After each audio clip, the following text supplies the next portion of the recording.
Queridos amigos de la radio, como sabéis he estado firmando en la Feria de Madrid. Así que no puedes perderte mi libro La fe, la ética y los valores de los superhéroes. El libro ideal para dar la batalla cultural con una sonrisa. Fundación Edelvives patrocina este espacio cultural. 5, 4, 3, 2, 1, 0. Disfruta con Víctor Alvarado y su equipo de lo mejor del cine. Directo a las estrellas.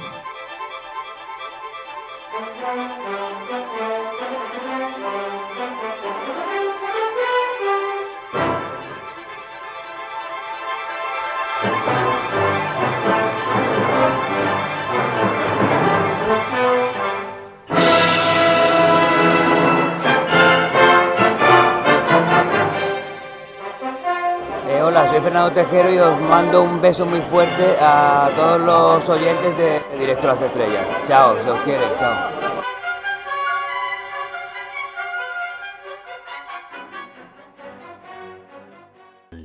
La editorial Reino de Cordelia, en su afán por dar a conocer obras de gran nivel que a veces no estaban visibles, como el caso de Papaganso o la historieta que reseñamos Mickey en el campo de Gors, vuelve a la carga a través del sello Tebeos de Cordelia, publicando una obra que fue publicada, valga la redundancia, en 1942 sin la autorización de Walt Disney, en una época en la que Floyd Gottfredson, a pesar de ser manco por un accidente, hacía triunfar a este célebre ratón.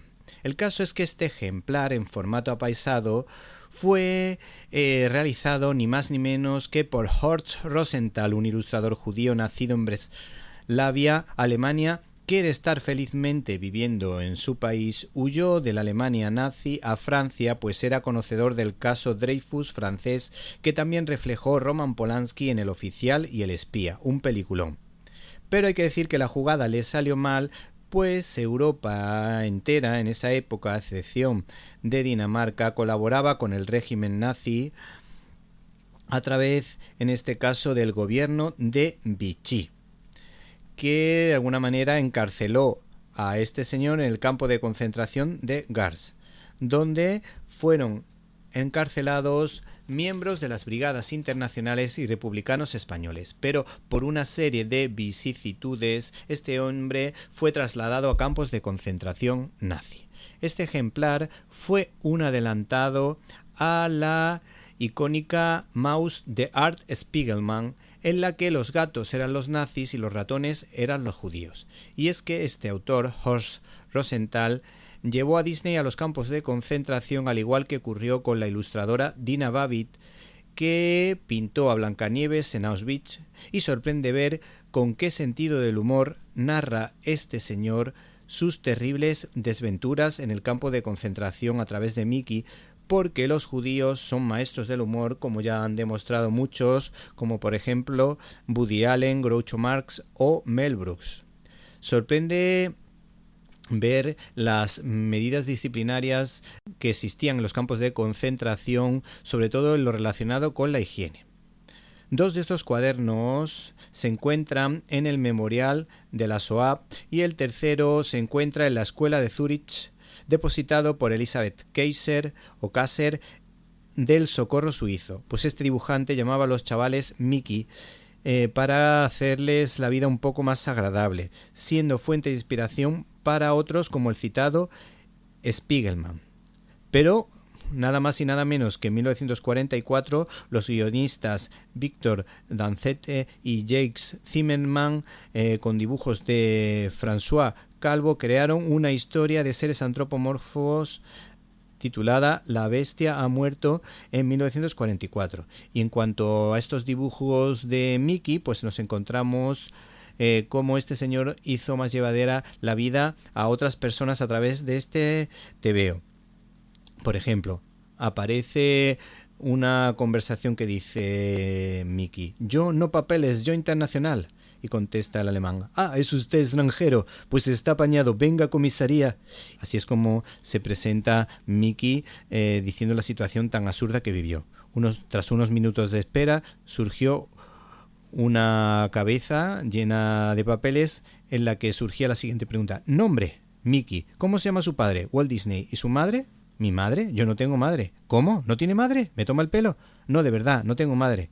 ¿Está de broma? He conocido a tipos que no tenían padre, pero que no tuvieran una madre. En fin, sigamos. ¿Es usted judío? ¿Perdón? Le estoy preguntando si es usted judío. Lleno de vergüenza, confesé mi completa ignorancia al respecto.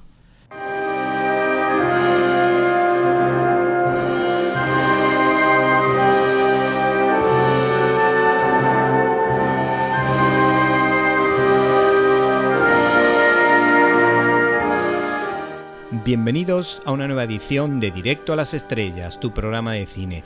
Y en una semana marcada lógicamente por la resaca de las elecciones europeas, unas elecciones que los españoles no se toman muy en serio, pero que realmente tienen una gran importancia, sobre todo en esta ocasión, nosotros dejamos a un lado la política para hablarles de los estrenos de la semana, empezando lógicamente por la cinta protagonizada por Russell Crowe titulada Sombras del pasado. También Anne Hathaway y Jessica Chastain nos ofrecen una cinta de intriga que es un homenaje al maestro del suspense Alfred Hitchcock en una producción titulada Vidas Perfectas. Los amantes del buen fútbol y de las historias familiares no pueden perderse Campeón. Y en esta ocasión en Críticas en un Minuto hemos preparado un especial sobre ópera y musicales. Le hablaremos de la ópera Marina y del musical Tocando nuestra canción, una auténtica maravilla dirigida por Antonio Banderas.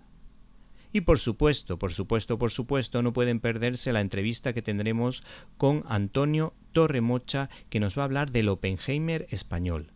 Es una auténtica joya esta novela y les aconsejamos que no se pierdan la entrevista.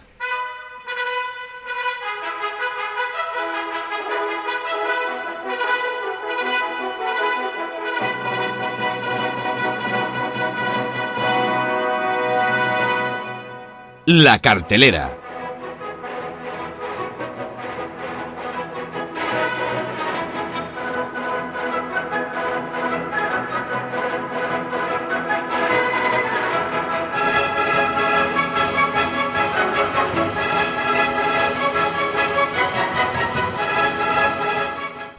Señoras y señores, ladies and gentlemen, preparen el bol de palomitas porque dos superestrellas hollywoodienses como Jessica Chastain y Anne Hathaway protagonizan un duelo interpretativo en una historia que tiene mucho que ver con Alfred Hitchcock, el maestro del suspense, ya que estas mujeres son las protagonistas de una cinta dirigida por Benoit Delhomme, que adapta una novela de Bárbara Abel. Y, por supuesto, podemos decir que es un remake de la película Instinto Maternal de Olivier Masset de Passé, que yo tuve la suerte de ver hace unos años y que es una auténtica joya. Pues en esta ocasión, a través de un fotógrafo francés afincado en Estados Unidos, pues vamos a poder disfrutar de esta cinta de intriga que además está basado en un drama personal entre dos mujeres. No se lo pierdan. Y por si te animas a ver esta producción titulada Vidas Perfectas, este es su argumento. Alice y Céline disfrutan de sus idílicas vidas junto a sus respectivos hijos y exitosos maridos. Son mejores amigas y vecinas. Un buen día, el hijo de Céline sufre un trágico accidente, poniendo así fin a la armonía perfecta de sus vidas. Estás escuchando Directo a las Estrellas. Víctor Alvarado. Los amantes del fútbol, del buen toque, pero que están hartos del tiki-taka, están de enhorabuena porque se estrena una película de fútbol como Campeón basada en hechos reales. Se trata de una cinta del director Camille Chauvenard, en una coproducción holandesa-alemana, que está basada en el guión del protagonista de la historia, George Tichelman, ya que esta historia está basada en hechos reales. Estamos, por tanto, ante una historia para toda la familia. Dylan tiene 12 años y su vida gira en torno al fútbol. Comparte esta pasión con Youssef, su mejor amigo. Cuando descubren que pronto se celebrará una competición para chicos de su edad, la Copa Touzani, deciden prepararse para participar junto al resto de su equipo. Una grave lesión producida en un accidente fortuito parece dar al traste con la ilusión de Dylan, pero él está convencido de su recuperación y de la victoria en el torneo. Y por si te animas a ver esta película, pues tenemos las declaraciones de su director, que nos vendió la moto de la película del siguiente modo. me encantan los personajes de películas que, con optimismo arrollador, traspasan los límites y siguen luchando hasta alcanzar su meta.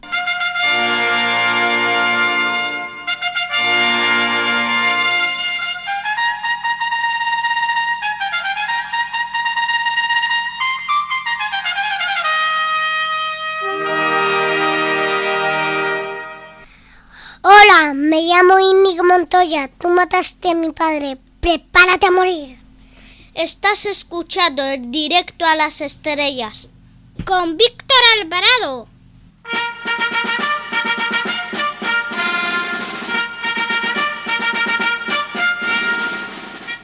Estás escuchando Directo a las Estrellas. Víctor Alvarado.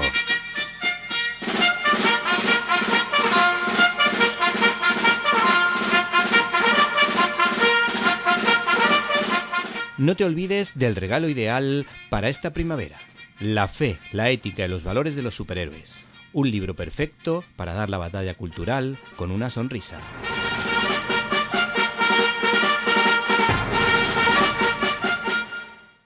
El actor Russell Crowe hace doblete, pues si hace unas semanas hablamos de su película sobre el exorcismo de Georgetown, en esta ocasión le toca al género de la acción, ya que es el protagonista de Sombras del Pasado, una cinta que es un homenaje al cine negro.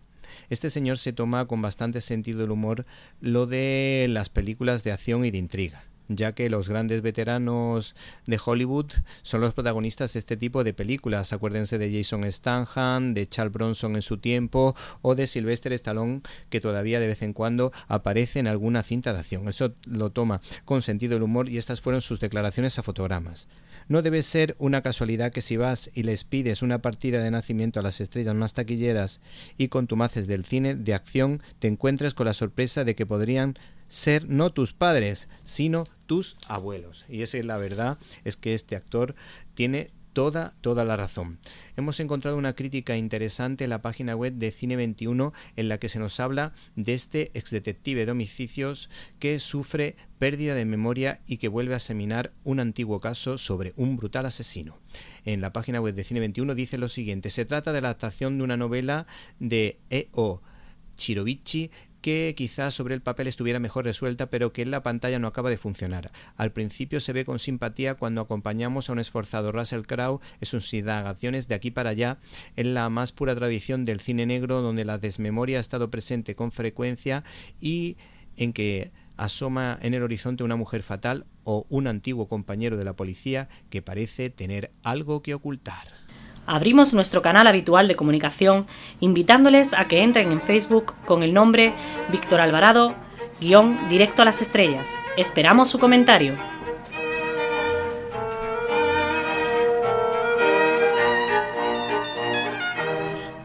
@CineLibertad es nuestra cuenta de Twitter. Para escuchar tus agudos comentarios te esperamos en @CineLibertad.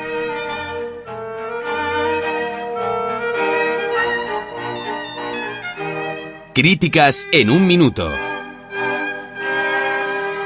Estás escuchando Directo a las Estrellas. Víctor Alvarado. El autor de La zarzuela marina responde al pomposo nombre de Pascual Emilio Arrieta y Corera, un músico que hizo sus estudios en Italia, siendo el autor de óperas como Hildegonda o La conquista de Granada. Pero el fracaso de esta segunda le hizo reflexionar para cambiarse al género chico, creando multitud de zarzuelas, pero con el paso del tiempo solo han perdurado El grumete, de modo ocasional, y Marina, que ha sido representada con éxito en muchas ocasiones. Entre las curiosidades de este compositor nos encontramos que se le atribuyen escarceos amorosos con la reina Isabel II, al igual que un himno en contra de los Borbones cuando estaba llegando la Primera República, aunque hay que decir que no tuvo inconveniente en escribir otro himno a favor de la Restauración cuando llegó Alfonso XII. Esta zarzuela, porque en principio es una zarzuela, fue creada por Francisco Camprodón, el libretista, y por Miguel Ramos, aunque hay que decir que Emilio Arrieta pues la convirtió en ópera. O sea que a estos tres autores le podemos atribuir esta obra. Además, hay que decir que en la versión de zarzuela pudo estrenarse el 21 de septiembre de 1855 en el Teatro del Circo de Madrid. y la representación en formato ópera fue a partir de 1871 y tiene un estilo muy italiano propio de donde estudió este señor. El caso es que en el Cervantes de Málaga, uno de los lugares donde la compañía del Teatro Lírico hace gira, unas giras muy bonitas, aunque en esta ocasión tengo la impresión de que se generó cierta confusión, pues los espectadores estaban un poco desconcertados, yo creo que porque pensaban que se trataba de una versión en formato zarzuela. Eso por un lado. Y el primer acto se hizo pesado porque a la excelente soprano no se le entendía demasiado bien, a pesar de que la puesta en escena, a modo de presentación o de obertura, hacía presagiar lo contrario. Sin embargo, en el segundo y en el tercer acto, la función dio un giro espectacular con animados coros, con la presencia del segundo de a bordo del capitán, con los cuartetos formados por los 4 protagonistas y por unos gorgoritos espectaculares de la soprano subiendo octavas con una agudeza que casi rompía las copas de cristal, acompañado por algunos instrumentos que le apoyaban en esta difícil labor. Finalmente, hay que decir que la pegadiza canción A beber, brindis por Marina, pues generó un cálido aplauso que fue la tónica de casi toda la obra, pues el público supo valorar la labor de todos los cantantes.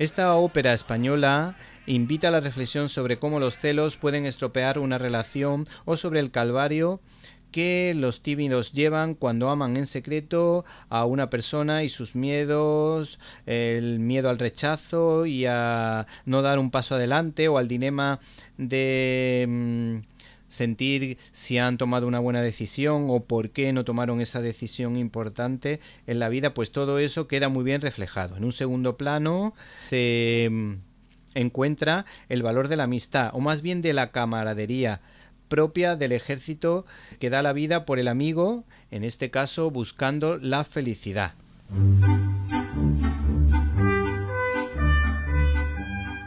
Es amor y tú mi canción.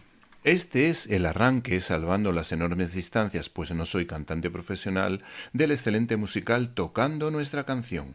El Teatro del Sojo de Málaga, de nuestro actor más internacional, Antonio Banderas. Como te queremos, Antonio. Sí, así, se engalana estas fechas porque se estrena en Málaga Tocando nuestra canción, basado en el libreto de Neil Simon, el músico Marvin Hamlish y las letras de Carol Bayer-Sager. Neil Simon es recordado por la excelente obra de teatro Descalzos por el Parque, que tuvo una gran adaptación cinematográfica protagonizada por Robert Redford y Jane Fonda en una producción dirigida por Jim Sachs.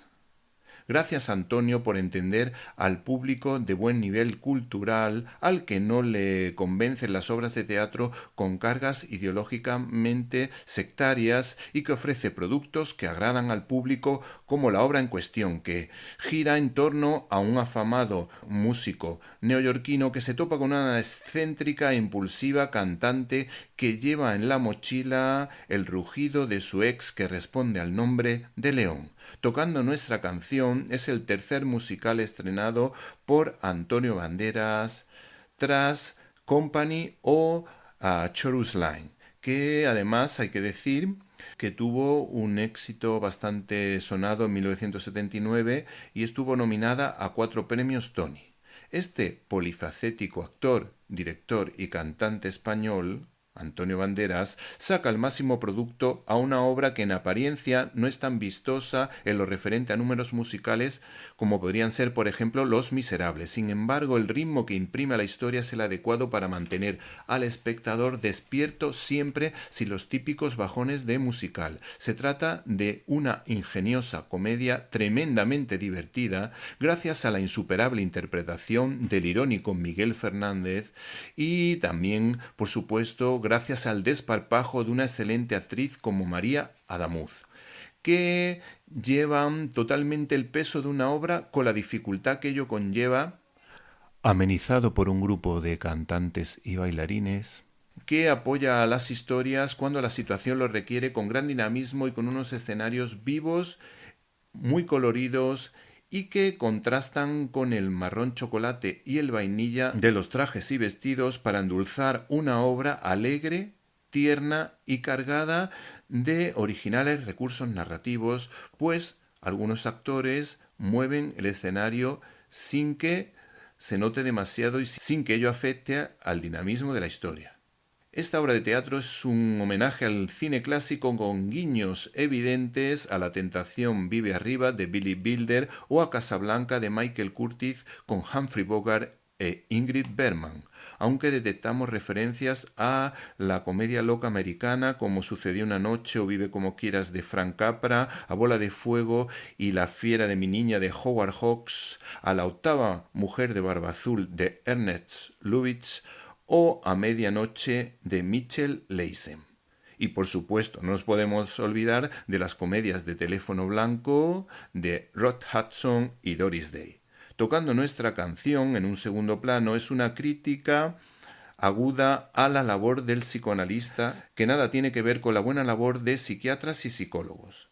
En un primer plano, este excelente musical invita a la reflexión sobre la necesidad de la comunicación de la pareja o dentro de la pareja y nos recuerda que el amor entre dos personas es una lucha de entrega y de sacrificio por el otro para intentar hacerle feliz, limando las diferencias y buscando más lo que nos une que lo que nos separa. Finalmente, el público agradeció el trabajo de los actores con una enorme ovación y, por supuesto, la labor de dirección del citado actor hollywoodiense que, estando en la sala, habiendo sido lógicamente su director, no quiso salir a saludar al público para no quitarle protagonismo a dos actores españoles que se merecen desde luego el premio Tony y, si estuviesen trabajando en Estados Unidos, por supuesto el Oscar.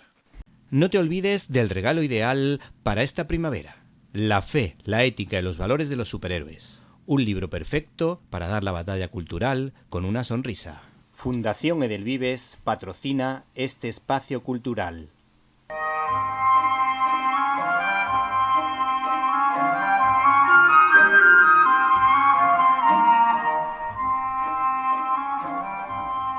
Estás escuchando Directo a las Estrellas. Víctor Alvarado. Nuestro invitado esta semana nos traslada con su imaginación a otros lugares de la historia, como si tuviese la máquina del tiempo. Responde al nombre de Torremocha, Antonio Torremocha, y es el autor de Antonio Meulener, el Oppenheimer español, editado por Almuzara. Buenas tardes. Buenas tardes. Bueno, mucho se ha hablado en estos meses de la figura de Oppenheimer gracias a la oscarizada película de Christopher Nolan. ¿Quién era el Oppenheimer español? Pues un inventor magnífico, un gran inventor, pero desconocido hasta hace 3 meses por la mayoría de español y también por los historiadores, puesto que yo soy doctor en historia, especializado en temas del campo de Gibraltar de Algeciras, y desconocía que ese paisano había existido, ¿verdad? Entonces, Antonio Meulener Verdaguer, desconocido, como digo, hasta hace 3 meses, bueno, hasta el día 9 de octubre del año 2023. Sí. Porque fue en esa noche, que viendo el programa Cuarto Milenio de ese gran periodista que es Iker Jiménez, sí, pues sí, trató el asunto de Antonio Meulener, el Oppenheimer español, un algecireño famoso según el programa, pero que yo no tenía ni idea. Pero claro, al ser yo especialista en temas de esta ciudad y tener 25 libros escritos y no saber quién era, me picó un poco, me sorprendió, y esa misma noche comencé a investigar, comencé a trabajar de todo punto de vista, tanto buscando una biografía del personaje, que encontré una de ellas en la Real Academia de Historia, pero una biografía de 2 folios. Lo que pasa es que era tan sucinta y decía todos los destinos del personaje donde había estudiado, me sirvió para iniciar mis trabajos. De tal manera que desde el 9 de octubre del año pasado hasta el día 10 de enero que envié a Almuzara el texto, fueron 3 meses. Y yo mis novelas siempre tardo 1 año. Y en esta ocasión, en 3 meses lo creé, porque me interesó tanto el personaje y era tan atractivo a lo que había realizado y lo que había hecho en la vida, que no paré durante días y días hasta conseguir reunir todos los datos y hacer la novela que después ha salido para Almuzara, ¿verdad? Sí, sí. ¿Y por qué se le llama el Oppenheimer español? ¿Qué invento marcó ese titular? Porque la comparación con Oppenheimer es relativa. Porque el Oppenheimer americano, sabes que se arrepintió de haber creado aquel monstruo que era la bomba atómica, pero cuando se arrepintió ya era tarde, ya había matado la bomba a 120.000 japonesitos en Hiroshima y Nagasaki. Nuestro Oppenheimer, que ideó en el año 1912 una bomba similar, una precursora de las bombas termobáricas, que son hasta más peligrosas que las nucleares, él la creó y la probó en junio de 1912, y cuando vio los resultados, los efectos que provocó, y la bomba que él preparó tenía 60 centímetros, imaginaos si es una bomba del estilo de AV2 alemana. Bien, pues, cuando él vio el resultado, que hecho la prueba en los Montes de Toledo, y varias hectáreas de terreno quedaron totalmente arrasadas, sin vida, sin árboles, sin animales, se aterrorizó de tal manera. Ten en cuenta que estamos en el año 12, 2 años antes de estallar la Primera Guerra Mundial. Si esa bomba hubiera caído en manos, esa fórmula que él inventó, hubiera caído en manos de alemanes, italianos, ingleses, imagínate que la Guerra Mundial Primera hubiera sido tan terrible como la Segunda. Pues bien, ¿cuáles fueron los inventos? Antes de llegar a este gran invento que fue en el año 1912, si te parece podemos ver, porque yo he descubierto a través de la prensa de la época y mis investigaciones, que hizo otros grandes inventos desconocidos, pero que algunos de ellos están recogidos en la prensa de la época. Si quieres podemos empezar a hablar un poco de ello antes de entrar en el Tóspiro, que fue la bomba que de verdad lo horrorizó cuando se probó. Muy bien, pues empezamos por ahí mejor y lo otro lo dejamos para el final y así damos más emoción a la gran noticia. Sí, bueno, lo primero es que en mi investigación me encontré con 2 problemas mi novela es una novela biográfica, porque todo lo que sale, el 90% de los personajes que yo menciono son reales, de verdad. Y por tanto es una novela biográfica. Pero encontré con 2 problemas. Primero, en esta biografía que bajé de internet decía nació en Algeciras, no decía más. Yo tenía que confirmar ese dato, que era complicado, lógicamente, porque nació en el año 1861. Entonces yo pensé, pero para saber, bueno, en primer lugar, el primer dato era, confirmar el lugar de nacimiento, y después también el lugar donde murió y donde fue enterrado, que tampoco lo sabíamos. Bien, el tema del nacimiento fue fácil, porque yendo a la única parroquia importante que había en Algeciras en aquella época, que era la parroquia de Nuestra Señora de la Palma, ahí tenía un amigo, un historiador que había sido mi alumno, y le pedí que buscara en los libros de bautismo pues el nombre del personaje y la fecha en la que había nacido, que la sabíamos, ¿verdad?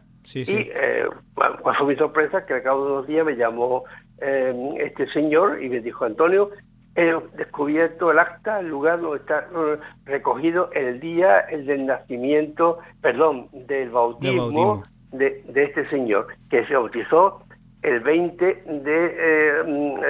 de abril de 1861, 4 días después de haber nacido. Luego ya tenía asegurado que era algecireño con toda seguridad. Después, ¿y cómo llegó este señor a nacer en Algeciras? Es que el padre era carabinero, era un carabinero que con 28 años, recién casado, había sido destinado a la comandancia de carabineros del campo de Gibraltar, con sede en Algeciras. Y en el año 1858, pues llegó a Algeciras con su señora mujer y se asentó en la ciudad, lógicamente, el capitán de Carabineros le dio un lugar para que tuviera su puesto de vigilancia. Ten en cuenta que en aquel tiempo Algeciras y el campo de Gibraltar era el foco de gran contrabando de España. O sea que hay cosas que no cambian nunca, ¿no? Hay cosas que no cambian nunca. Gracias que Gibraltar ya era... En mis novelas finales verás que cito 2 o 3 más pie de página de unas declaraciones de viajeros ingleses que decían que el 80% de la gente de Gibraltar de aquella época vivía de contrabando, de fabricar tabaco, ¿verdad? Sí. Bien, pues el padre llegó a Algeciras y se asentó perfectamente aquí, y 2 años después de haber llegado con su señora, pues tuvo a este niño, Antonio Mironer Verdaguer, porque Verdaguer era el primer apellido de su madre, ¿verdad? Sí. Entonces, estudió en Algeciras, en el colegio de San Ildefonso. Bueno, había 2 colegios entonces, nada más de Algeciras, para niños pequeños, ¿no? Antes del bachillerato. Pero, lógicamente, no sabemos cuál de los 2 estuvo, pero claro, había que elegir uno. Y como era el más cercano al lugar donde nació, que creo fue la calle Sol, pues yo di que era el colegio San Ildefonso. Total, estudió ahí, después el bachillerato también en Algeciras, y en el año 1877, con 16 años, pues su padre lo mandó a Toledo a estudiar en la Academia de Infantería de Toledo, recién creada.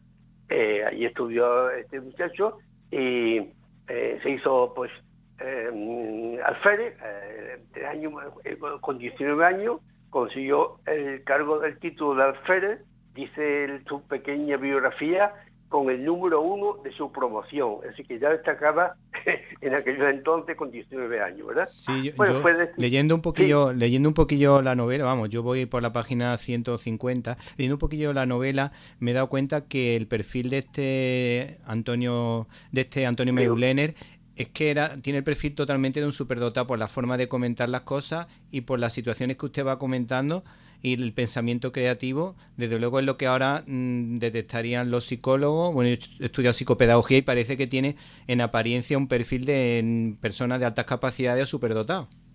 Perfectamente. Sí. Y sus acciones durante su vida nos da ese resultado. Esos grandes inventos que ahora mencionaré, pues no lo hace si no es una persona superdotada, ¿verdad? Sí. Porque además él quería, el padre quería que estudiara, claro, porque había dado muestras de le gustar la artillería, los explosivos y tal, ¿no? Entonces el padre quería que estudiara en el Real Colegio de Artillería de Segovia, uno de los más prestigiosos y antiguos de Europa, pero no pudo por algunas circunstancias que desconocemos, y tuvo que recurrir a la Academia de Infantería de Toledo. Bueno, salió de alférez, fue destinado primero en Madrid, después en Ávila, pero él no se encontraba a gusto los destinos. Primero porque él no era un militar, un alférez destinado a mandar a la tropa, a hacer instrucción, de enseñarle cómo fuera una pistola y tal. Él quería algo que era su vocación, que era la investigación, investigar sobre balística, explosivos,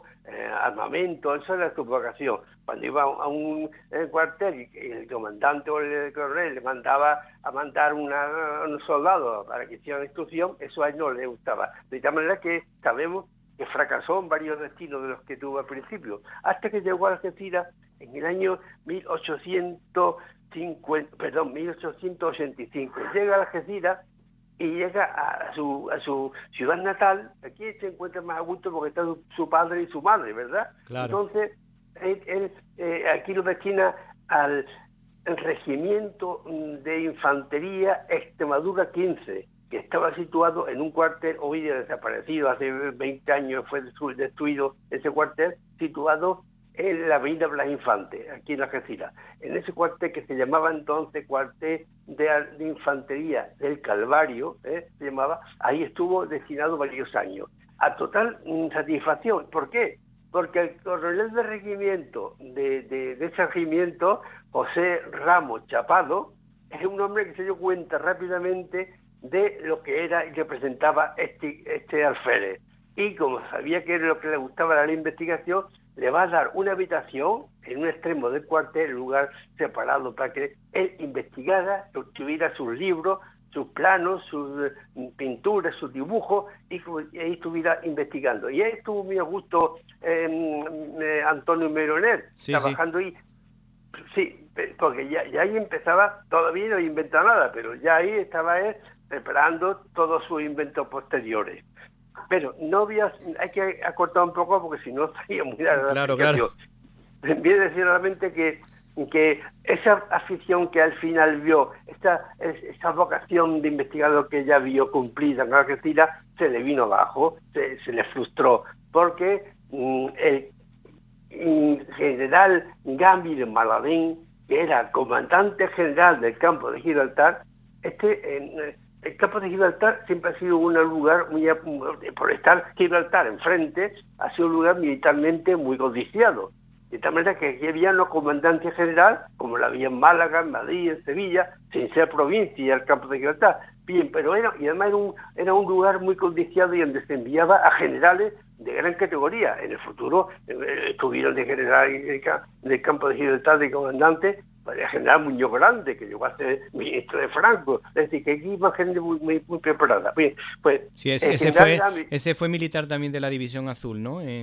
Sí, exactamente, pero este estuvo aquí la comandancia general ha existido, nació en 1720 y tantos para hacer frente al tema de Gibraltar militarmente, pero desapareció con la democracia. En el año 75-80 desapareció ya este cargo. Bien, pues es muy interesante porque José Gamil Maladén, comandante general del campo de Gibraltar, las atribuciones que tenía eran distintas a los capitanes generales de Sevilla o de Madrid o de las Concadas, porque tenía el control de todos los regimientos y todas las comandancias militares de la zona, pero además tenía funciones políticas y también de control de los ayuntamientos de la comarca y también funciones de control del contrabando y de persecución de los contrabandistas. También tenía esa función. Bueno, el hecho es que Gamil Maladén le manda un mensaje al coronel del seguimiento de Esteban Meroner y le dice que quiere tener a Meroner como ayudante de campo, es decir, como secretario particular. Sí. Y claro, no tiene más remedio Meroner que aceptar, ¿no? Tener que trabajar con él, ¿no? Claro, pero le dice con el chapado, Meroner, es que Antonio, que son un cargo muy importante, ya lo quisieran muchos alféreces, pero él no estaba contento porque se perdía la habitación que tenía donde investigaba en balística y en explosivos, ¿verdad? Bueno, pero al final tuvo que aceptar. El hecho que va a ser durante unos años ayudante de campo de comandante general del campo de Gibraltar, y cuando lo destina de capitán general de Mallorca, se lo lleva también a Meroner de ayudante, y después lo destina a la provincia vascongada y también de capitán general también se lo lleva. De hecho que él está deambulando y no consigue lo que él quería, que era ir a trabajar porque ya había superado las investigaciones en la Algeciras, y entonces él tenía en su mente que lo destinara a la fábrica de armas de Toledo, que en ese momento era el lugar de casi de Europa más importante en investigaciones armamentísticas, y él quería que lo enviaran allí. Claro, era complicado, lógicamente, pero bueno, al final el que después sería ministro de la guerra, Agustín Luque Coca, que era entonces capitán general de Andalucía, también lo llama para que sea su ayudante de campo, y cuando lo nombra ministro se lo lleva al Ministerio de Madrid.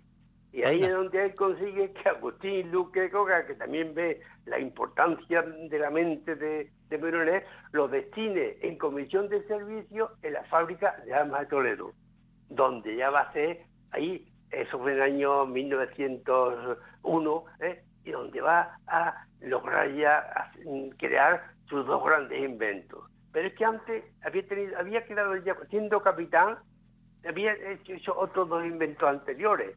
En 1885, pues, inventa el llamado bastón Meulener, que era un instrumento, un equipo topográfico para levantar plano en lugares de guerra, en el frente, pero Es un aparato que él inventa para que un solo hombre pueda hacer su levantamiento. Cuando hasta este momento hacían falta 4 hombres para arrastrar todo el equipo y con el peligro de estar en el frente de guerra. Bueno, esto fue un invento importante que le dieron un premio ejército por este invento y el bastón milonero se puso en práctica en todos los regimientos españoles, tanto en la península como en Puerto Rico, Filipinas y Cuba, donde también era entonces de España, ¿verdad?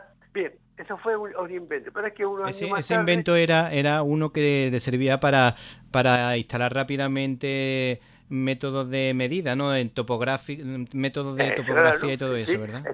Claro, porque el ejército necesitaba a veces, cuando estaba en el frente, levantar unos planos del frente de guerra, del enemigo, de la zona, ¿verdad? Y claro, eso necesitaban un equipo que yo menciono ahí ahora en el momento de decirlo, pero menciono la novela de qué costaba todo ese equipo. Sí, pero él inventó una cosa, un aparato que llevando una sola persona, cuando antes hacía falta 4 personas para poder transportar ese pesado equipo al frente. Eso fue un invento que le dio un premio por él, ¿eh?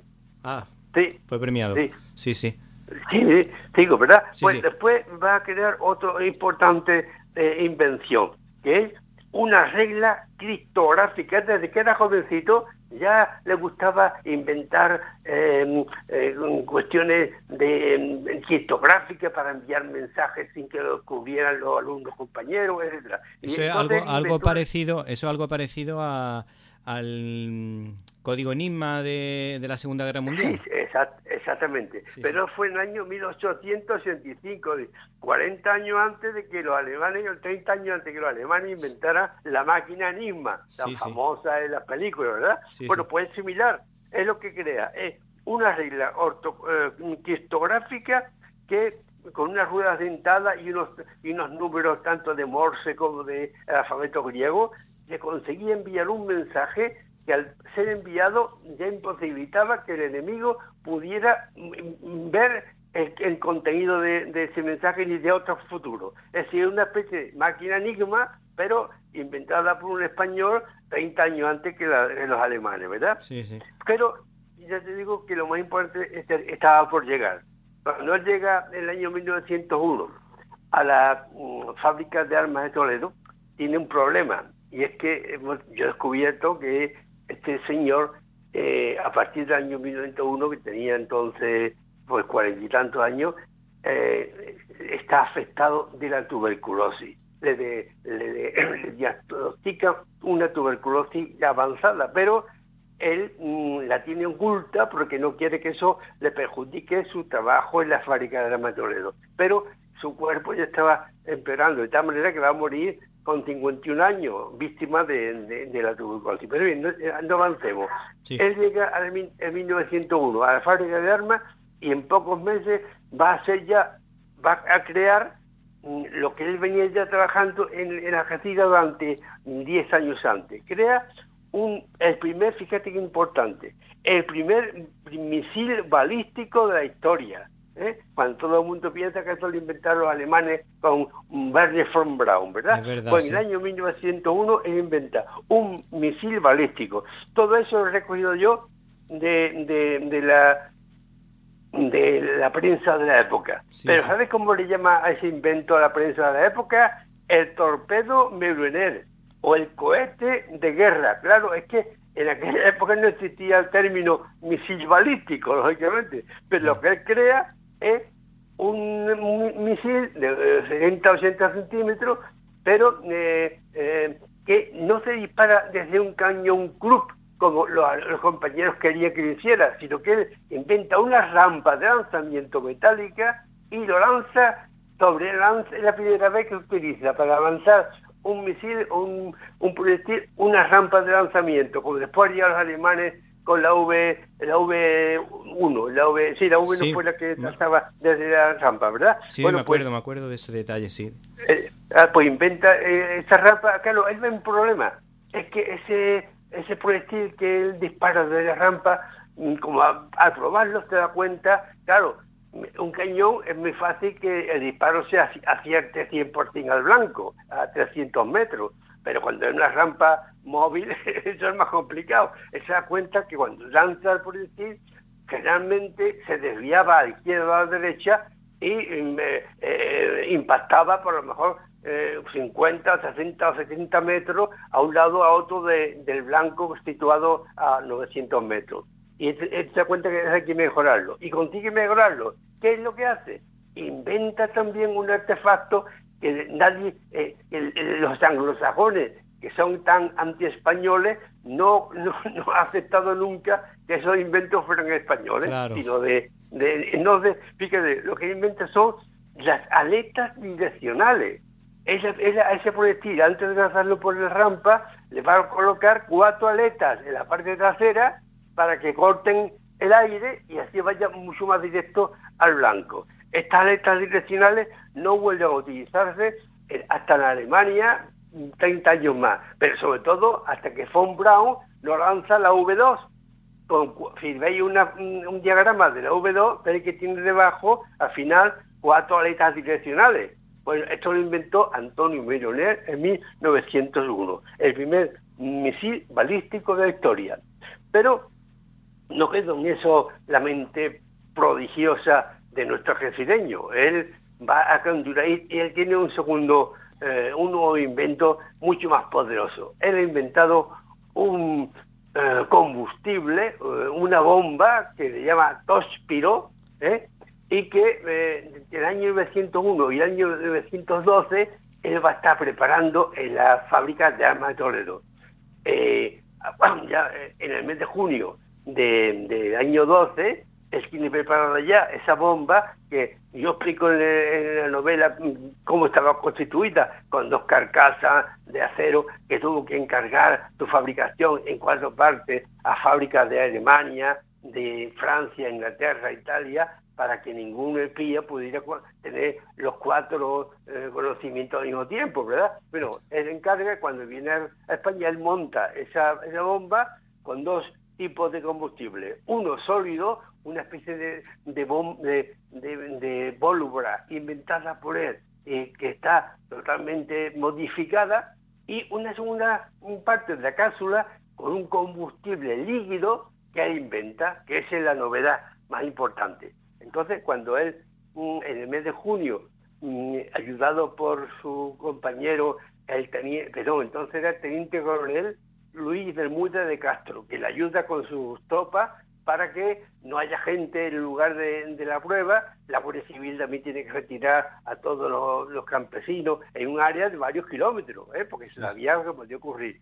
Entonces, en los Montes de Toledo se prepara el lanzamiento de esa bomba, y para ver los efectos, dice las crónicas que coloca una manada de ovejas, de cabra y unos cuantos muros matarones, le llaman algo de ese nombre, digo, para probar los efectos sobre los seres vivos, ¿verdad? Sí. Entonces, claro, no tenemos ningún dato de todo eso, mientras que la prensa nos ha hablado perfectamente de la regla criptográfica, del el torpedo Mironer.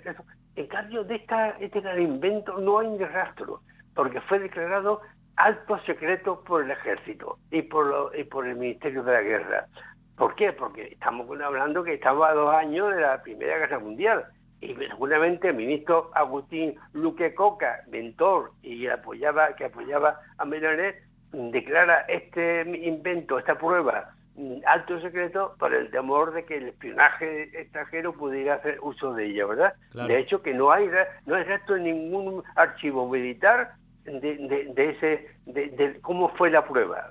¿Por qué sabemos lo que ocurrió en ese mes de junio en el año 1912 en los Montes de Toledo?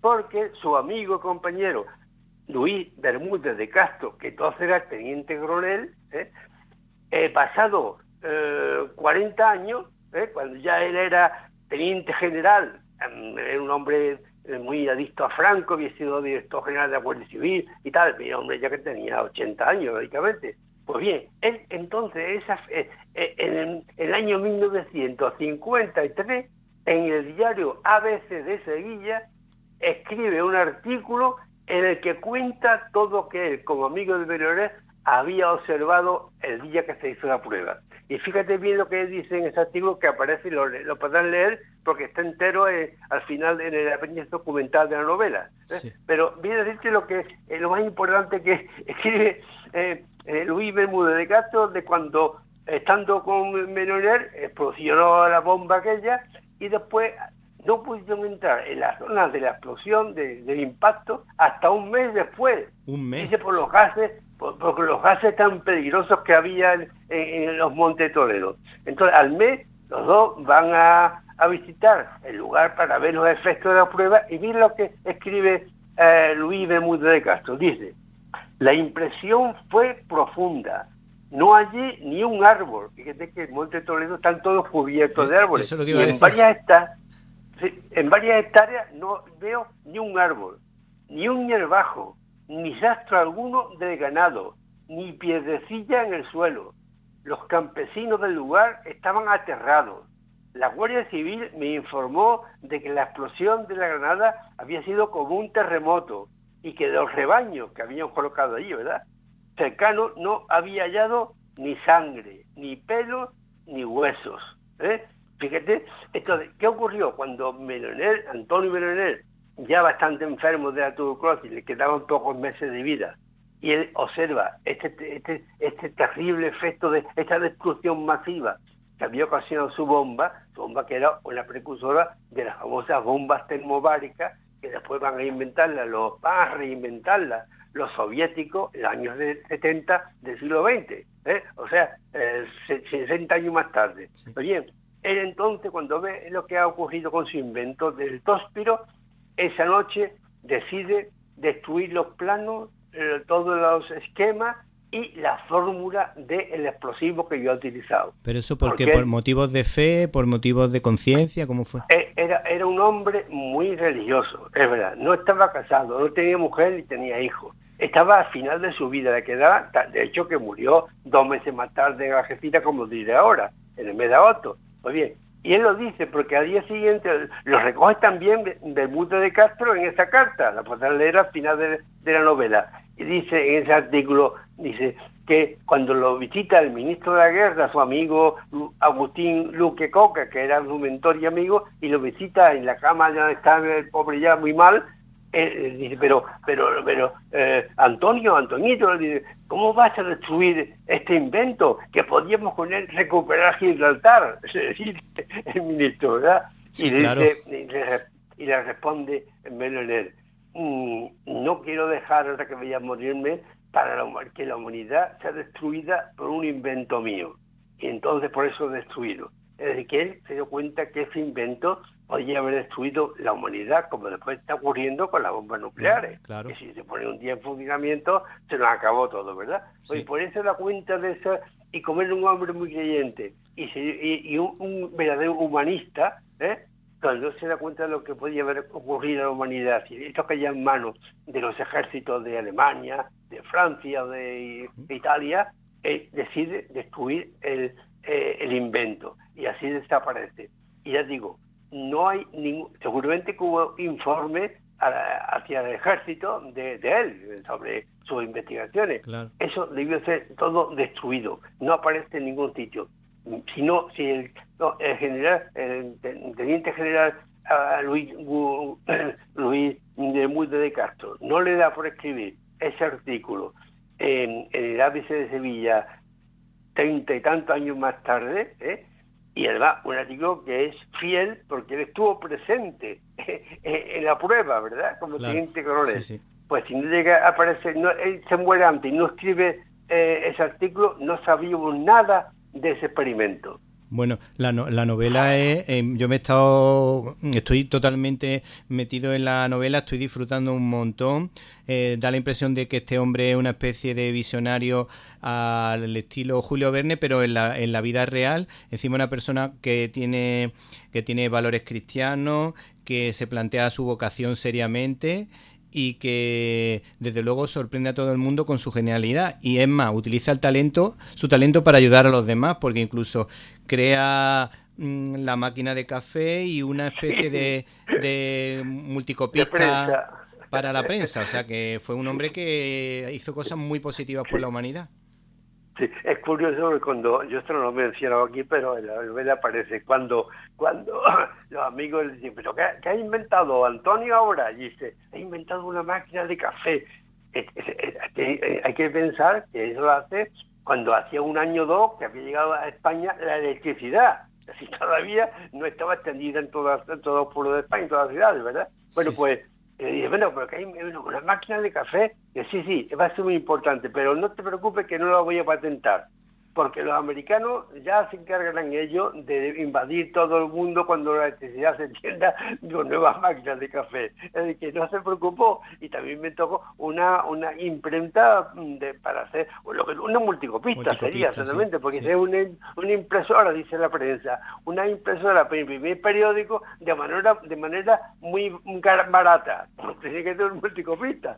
Todo eso lo inventó en el año 1900, eso fue en el año 1880 y tanto, ¿verdad? Hace ya pues 1 siglo y medio casi, ¿verdad? Pues ya para finalizar, bueno, tenía muchas preguntas en el tintero. Hay una que se me ha quedado, que era lo que pasa, por ejemplo, en la película de Roman Polanski, El oficial y el espía, en la que se ve el servicio de documentación tan positivo que tenía el ejército, tan bien documentado todo. Mi pregunta era, y ya yo creo que con esto vamos a concluir, si quiere usted nos recomienda un par de películas, si el ejército español también conserva muy bien la documentación en general de todo lo que va haciendo a lo largo de la historia. Sí, bueno, el ejército español en los siglos XVI, XVII, XVIII estaba a la cabeza de la investigación armamentística y de la militar del mundo. Además que tenemos que ver los tercios españoles de Francia, que tenían un armamento como no tenía nadie y unas técnicas militares novedosas que la hacía vencer siempre. Es decir, que en aquellos siglos estaba España a la cabeza de la investigación militar perfectamente. Bueno, llegó el momento de la despedida, pero antes quiero agradecer el trabajo a todo el equipo de Directo a las Estrellas. Un abrazo para Antonio, Irene, Guadalupe, Jaime, Carlos y Javier, sin los que hubiese sido imposible realizar este programa. Espero que usted, y también usted, o tal vez tú, hayas pasado un rato entretenido. Recibe un cordial saludo de Víctor Alvarado y hasta la semana que viene.